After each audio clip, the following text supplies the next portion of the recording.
It's just been this wonderful journey of learning and experience and just like learning to deal with situations in life that I had no solution to other than taking drugs. When I first got here, I wasn't very willing, I wasn't very healthy, and I was very resistant. Luke 15 was one of the only, actually the only place that accepted me from, gosh, there's so many, 20, maybe 20, 30 other recovery houses. I've been here for, like I said, going on under 2 months, and I already feel that I'm partially on my way to being fully able to be recovered. I was resigned due to the program that they offered, and I found God's will for my life. I've come to know Jesus, I've come to know God as my Lord and Savior. He has mentored me in some pretty rough times in my life.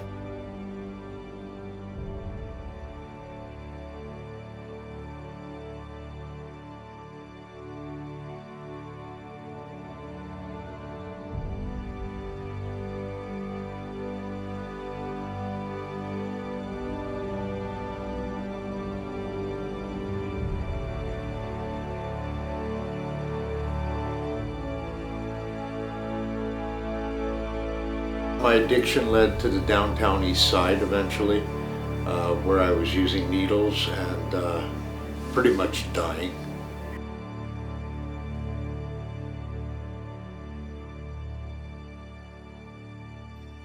Before I came here, I was like almost dead. Like I was pretty much physically 90% dead, spiritually dead.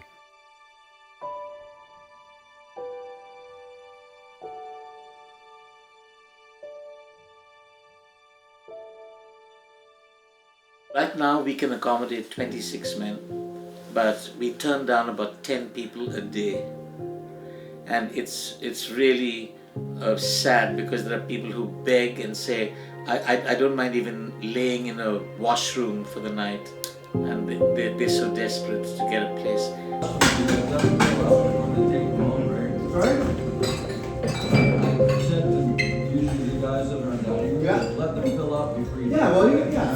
The need is so great. There's so many people struggling with addiction that are homeless, have nowhere to go, don't have the resources, and it's like, yeah, and it's really disheartening.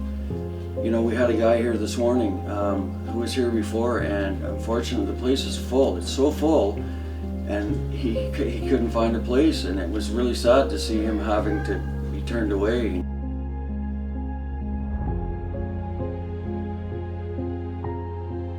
I've been in that situation before. I've been turned down. I know what it's like to just be broken and have nothing left. Society really is looking at you in a different light. You're out there, you're homeless. To me, it's very important that we have the facilities to be able to help these people when they need it. And one of the big challenges is having space when they need it, because sometimes you only have a window of maybe an hour, 2 hours when the person is in their rational mind to be able to make good decisions.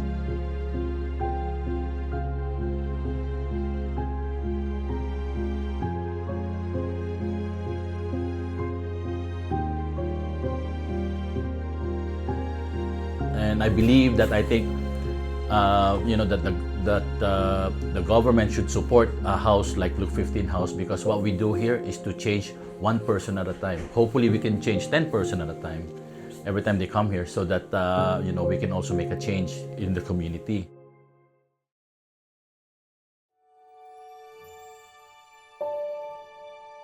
We definitely need to become more recovery based, and you know, a lot of the recovery houses that are not non-profit, they have a limited amount of time that you can be there. If I had a hope for more expansion, it would be to create something like this program, because I've been to other ones that are pretty shabby considering the comparisons, and the program that I'm in now is put at 100 times better than most programs I've been in. Don't worry, I got a phone. 130. Stupid question. 3. Oh, 133.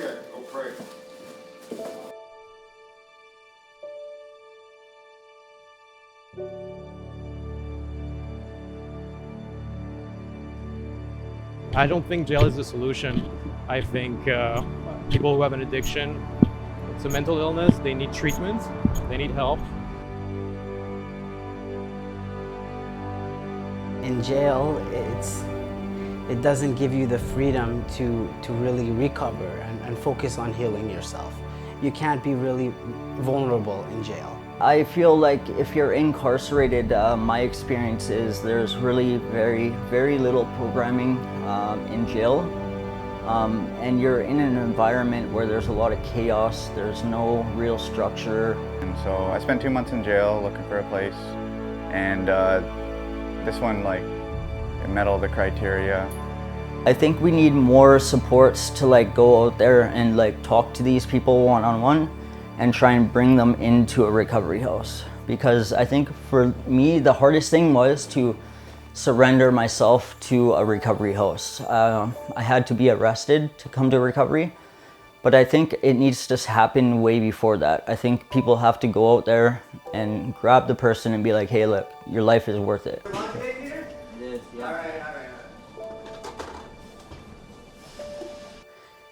This stigma around addiction, right, that people have, you know, it doesn't discriminate. It can happen to anybody. It doesn't matter where you came from. You can have a rich, silver spoon-fed, you know, background, or you could have, you could come from a broken home. It really doesn't matter. At least 90% of the men who come here tell me that their problems started when their parents divorced. So I think the breakdown of the traditional family as a unit is one of the leading causes of addiction, because for a child, when their father and mother are not getting along, it's like a world war in their world. You see the horror that drug and alcohol addiction does to people, how it destroys individuals and destroys lives. And when you can see the positive turnaround that happens, that's what gets people to open the wallet. That's what gets the real effect in community. And that's what I love. That's what touches me. And I know that's what touches community, so that in fact we see more solutions instead of just writing them off as, those are just the street people. Those are just guys that, you know, they're down on their luck. They're this, that, or the other thing.